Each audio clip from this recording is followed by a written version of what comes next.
Il est rare dans l'histoire de l'humanité que l'on parle autant de la fin des temps qu'en ce moment, en raison des pandémies, des rumeurs de grandes guerres, des signes apparus dans le ciel et du refroidissement des cœurs des gens. Le retour du Christ est un sujet fréquent aussi bien parmi les chrétiens que sur Internet. Ce qui se passe, c'est que beaucoup profitent de cette agitation mondiale pour lancer de fausses prophéties ou dénaturer des passages bibliques concernant la fin des temps, uniquement pour gagner plus d'abonnés sur leurs réseaux sociaux ou tout simplement pour répandre la peur parmi les gens. L'un des passages bibliques les plus utilisés par ces personnes est le chapitre 24 du livre de Matthieu, où Jésus parle de ce qui arrivera au monde avant son retour. C'est pourquoi, dans cette vidéo, nous allons analyser tout ce que le Seigneur a vraiment dit à ses apôtres concernant les jours à venir. Mais avant de commencer, je voudrais vous demander de cliquer sur « J'aime », de vous abonner à ma chaîne et d'activer la cloche pour être averti par YouTube chaque fois que je publie une nouvelle vidéo. D'accord? Allons-y. Le chapitre 24 de Matthieu regroupe le dernier grand sermon de Jésus avant sa mort et il se concentre sur la fin des temps. Son retour est le grand jugement. Mais avant de comprendre ce que Jésus a dit là, il est nécessaire de comprendre tout le contexte de ce moment-là. Pour cela, revenons au chapitre 23, où nous voyons le Christ parler à une grande foule dans le temple de Jérusalem. À ce moment-là, Jésus critiquait l'attitude des pharisiens et des maîtres de la loi qui prêchaient, mais ne vivaient pas selon ce que la parole de Dieu dit. Ensuite, il adressa des paroles sévères au peuple juif.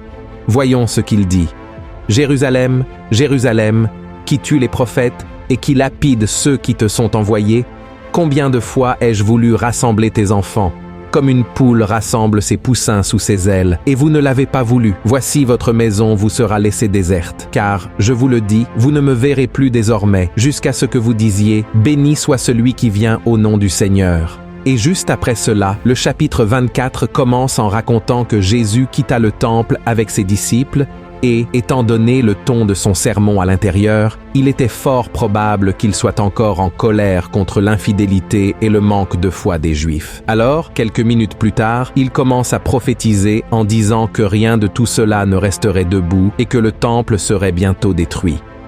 Les disciples, curieux de cette prophétie, arrivèrent au mont des Oliviers et demandèrent au Maître quand cela allait se produire et quels seraient les signes annonçant son second avènement sur terre. Jésus s'assit alors, comme à son habitude, et commença à expliquer à ses brebis tout ce qui allait arriver au monde jusqu'à la consommation des siècles. Ce passage est également connu sous le nom de sermon prophétique en raison de son contenu.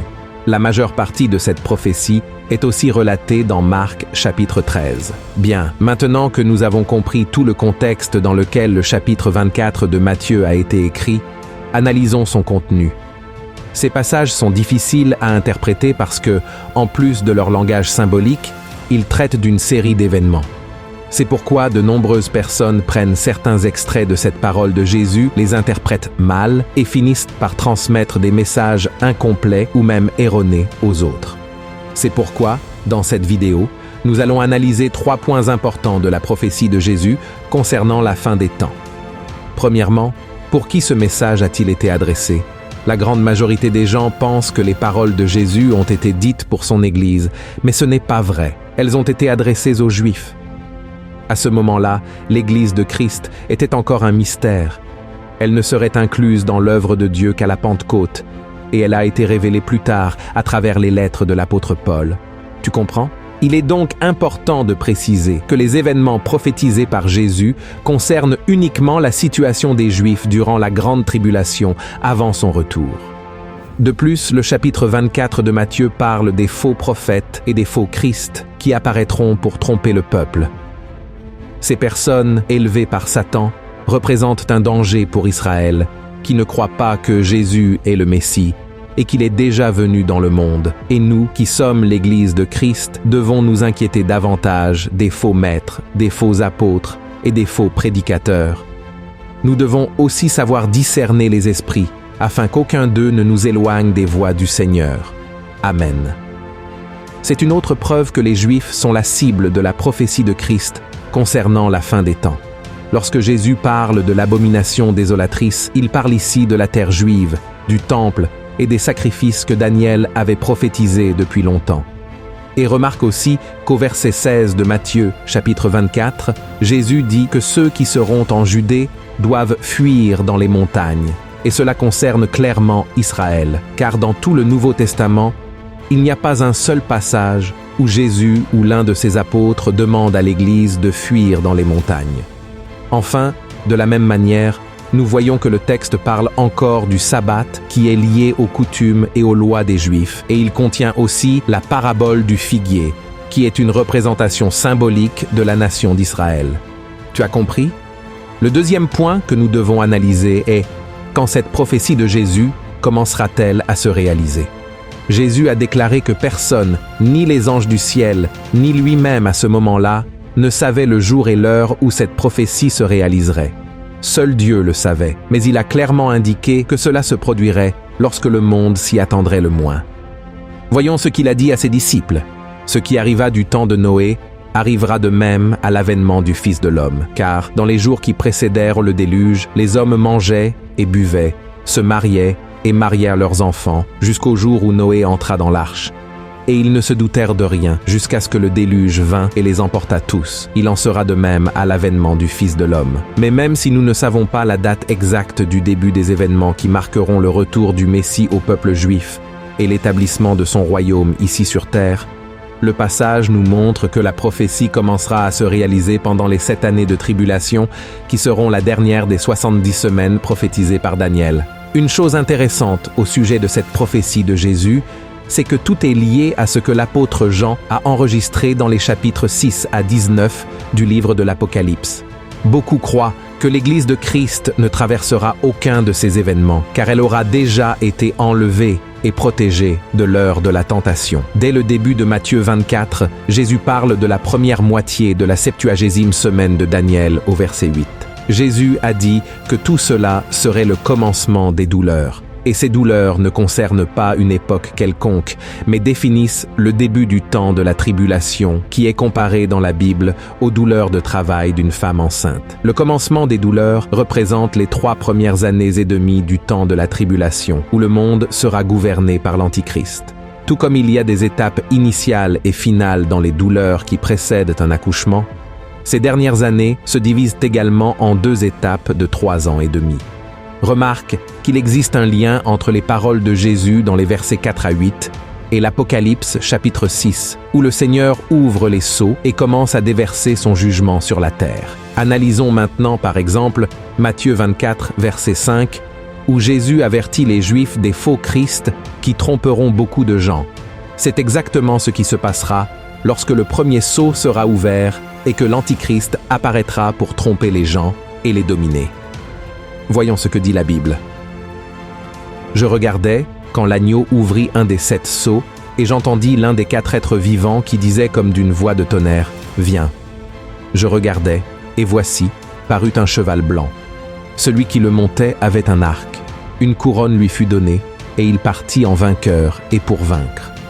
Et ensuite, toujours au verset 5, Jésus parle des guerres et des rumeurs de guerre qui se produiront. Exactement ce que l'ouverture du 2e sceau apportera sur la terre et mettra fin à la paix. Regardez ce qui est écrit. Quand il ouvrit le second sceau, j'entendis le second être vivant qui disait « Viens !» Et il sortit un autre cheval, roux. Celui qui le montait reçut le pouvoir d'enlever la paix de la terre, afin que les hommes s'égorgeassent les uns les autres, et une grande épée lui fut donnée. Ensuite, au verset 7, Jésus dit à ses disciples que nation se lèvera contre nation et que le monde sera frappé par une grande famine. Cela est également lié à l'ouverture du 3e sceau de l'Apocalypse. Comparons la prophétie de Christ avec la vision de l'apôtre Jean. Quand il ouvrit le 3e sceau, j'entendis le 3e être vivant qui disait « Viens !» Je regardais, et voici, parut un cheval noir. Celui qui le montait tenait une balance dans sa main. Et j'entendis au milieu des 4 êtres vivants une voix qui disait « Une mesure de blé pour un denier, et 3 mesures d'orge pour un denier, mais ne fais point de mal à l'huile et au vin. » Et enfin, toujours au verset 7, Jésus parle de divers événements qui ôteront la vie à des milliers de personnes. Cela est lié à l'esprit de mort que le 4e sceau, et le 4e cavalier de l'Apocalypse apporteront. Voyons ce que l'apôtre Jean a écrit dans le livre de l'Apocalypse à propos de cette vision. Quand il ouvrit le 4e sceau, j'entendis la voix du 4e être vivant qui disait « Viens ». Je regardai, et voici parut un cheval d'une couleur pâle. Celui qui le montait se nommait la mort, et le séjour des morts l'accompagnait. Le pouvoir leur fut donné sur le quart de la terre pour faire périr les hommes par l'épée, par la famine, par la mortalité et par les bêtes sauvages de la terre. Et ce n'est pas tout, mes frères. Dans les versets 9 à 28 de Matthieu, chapitre 24, Jésus commence à prophétiser sur ce qu'il adviendra lors de la seconde moitié de la 70e semaine de Daniel. À cette époque, beaucoup mourront comme martyrs, ce qui est lié au 5e sceau de l'Apocalypse. Des choses terrifiantes et de grands signes dans le ciel se produiront avec l'ouverture du 6e sceau, annonçant l'arrivée du grand jour de la colère du Seigneur. Beaucoup se trahiront les uns les autres en Israël, et l'illusion et l'impiété augmenteront considérablement. L'amour se refroidira, signifiant que beaucoup abandonneront leur foi. Mais Jésus a aussi garanti que celui qui persévérera en lui jusqu'à la fin verra son retour et participera à son règne de 1000 ans. Un autre point important révélé par Jésus à ses disciples concerne la prédication de l'évangile du royaume dans le monde entier. Cet évangile du royaume ne doit pas être confondu avec l'évangile de la grâce qui est prêché aujourd'hui. L'évangile du royaume est le message qui sera proclamé pendant la tribulation par le reste du peuple d'Israël et les 144 000 scellés, attirant l'attention sur le retour de Jésus, qui viendra alors établir son royaume, comme nous pouvons le voir dans l'Apocalypse, chapitre 7. Maintenant, j'aimerais revenir avec vous au verset où Jésus parle de l'abomination de la désolation ou du sacrilège terrible que j'ai expliqué au début de cette vidéo, car beaucoup de gens croient que cette prophétie s'est déjà accomplie en l'an 70 après Jésus-Christ, lorsque l'Empire romain a détruit le temple. Ces érudits de la Bible affirment que ce passage fait référence aux paroles de Jésus, qui a dit qu'il ne resterait pas pierre sur pierre du temple de Jérusalem. Cependant, la prophétie ne s'est pas accomplie là, avec l'action des Romains. L'abomination de la désolation ne sera établie que par l'Antichrist, et elle aura son accomplissement plein et définitif au milieu des 7 dernières années, comme prophétisé dans Daniel, chapitre 12.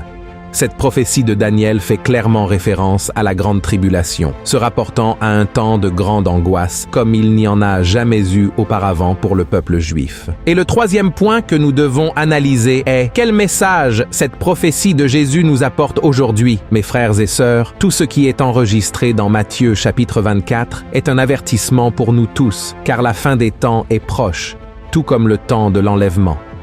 Notre monde est très troublé et agité. Il y a des conflits dans de nombreux pays, et à tout moment, la terre pourrait être envahie par des guerres dévastatrices. De plus, une grande partie de l'humanité souffre de la faim, et des phénomènes et catastrophes naturelles sont de plus en plus fréquents, sans oublier les grandes pandémies qui ont tué des millions de personnes. De nombreux chrétiens sont aussi persécutés pour leur foi en Jésus, et beaucoup sont trompés par des personnes envoyées par le diable. Bref, la terre souffre de ces douleurs comme une femme souffre lorsqu'elle est sur le point d'accoucher. C'est pourquoi, mon cher frère et ma chère sœur, sois prêt. Ne laisse pas l'ennemi te distraire avec les plaisirs de ce monde ou affaiblir ta foi. Au lieu de cela, continue à suivre Jésus, car il est le seul qui peut te sauver et garantir ta demeure avec lui pour toute l'éternité. Amen. Que Dieu te bénisse.